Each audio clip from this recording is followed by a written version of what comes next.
안녕하세요. 더 프라미스 박예일입니다. 제1권 창세기 그대로 되었더라의 약속. 창세기 12장 1절. 여호와께서 아브라함에게 이르시되 너는 너의 고향과 친척과 아버지의 집을 떠나 내가 네게 보여줄 땅으로 가라. 부르심의 비밀. 언약의 하나님 여호와께서 아브라함에게 나타나 내가 네게 보여줄 땅으로 가라고 하십니다. 지금까지 하나님께서 주신 복은 생육과 번성이었는데 다스림의 복은 빼시고 땅의 복이 추가되었습니다. 여인의 후손과 원수가 된 뱀의 후손들은 생각하는 모든 것이 악이었습니다. 그리고 자기 땅에서 자기 성을 쌓았습니다. 가인의 후손들도 함의 후손들도 하나님을 대적하여 자기 성을 쌓았습니다. 그러나 하나님께서는 무지개 언약 이후 죄를 잘 다스릴 선지자의 사명을 주기 위한 그 첫사람으로 아브람을 택하십니다.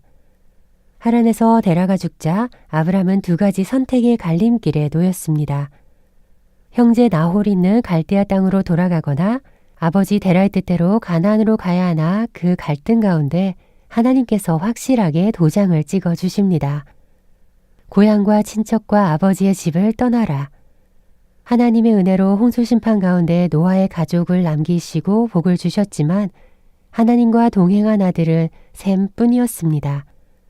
그리고 셈의 후손 중에서도 아브라함을 찾아오신 것은 아브라함이 잘나서가 아니라 후손을 낳을 수 없는 자로 하나님의 은혜가 절실한 자였기 때문입니다. 2절에 내가 너로 큰 민족을 이루고 내게 복을 주어 내 이름을 창대하게 하리니 너는 복이 될지라 라고 합니다.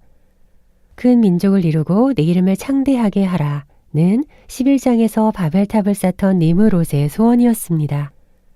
아브라함에게 큰 민족을 이루는 것은 지금은 이룰 수 없는 꿈과도 같은 소원이었습니다. 그런데 하나님께서 내가 너로 라고 하십니다. 내가 너로 라는 말을 추가하심으로 아브라함에게 축복을 주십니다. 하나님이 하시면 뭐든지 가능하다는 약속입니다. 3절은 너는 복이 될지라의 구체적인 내용입니다. 개역개정 성역에서는 복의 근원이 되라고 하셨습니다. 창세기는 제네시스입니다. 기원, 근원입니다. 복의 근원에 대하여 말씀하십니다. 너를 축복하는 자에게는 내가 복을 내리고 너를 저주하는 자에게는 내가 저주하리니 땅의 모든 족속이 너로 말미암아 복을 얻을 것이라.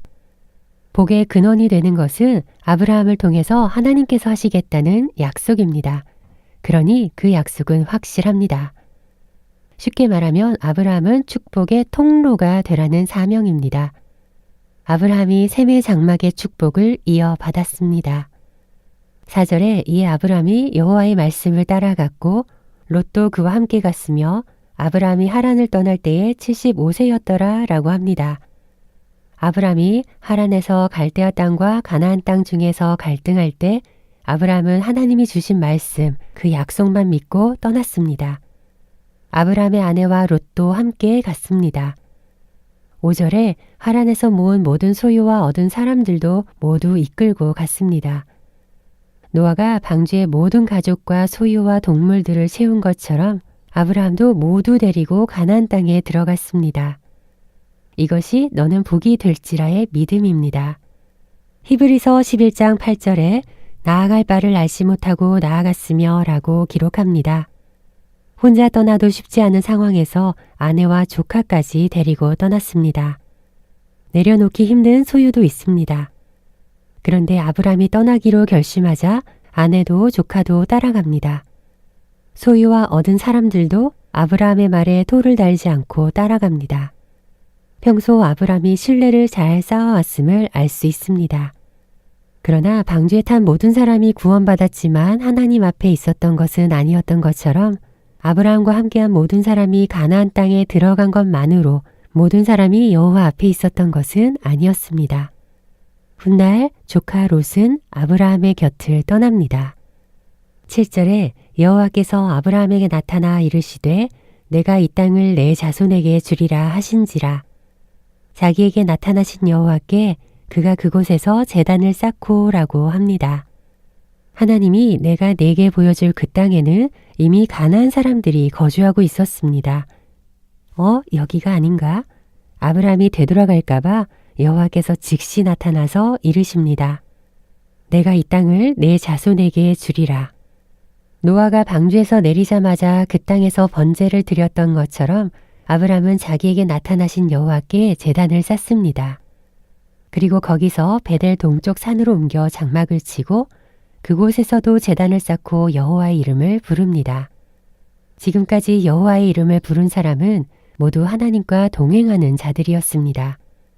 하나님이 가라고 하시면 가고 멈추라고 하면 멈추었습니다.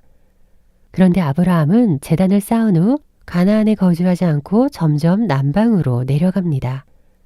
그 땅에 기근이 들었으므로 아브라함이 애굽에 거류하려고 그리로 내려갔으니 이는 그 땅의 기근이 심하였음이라 라고 합니다.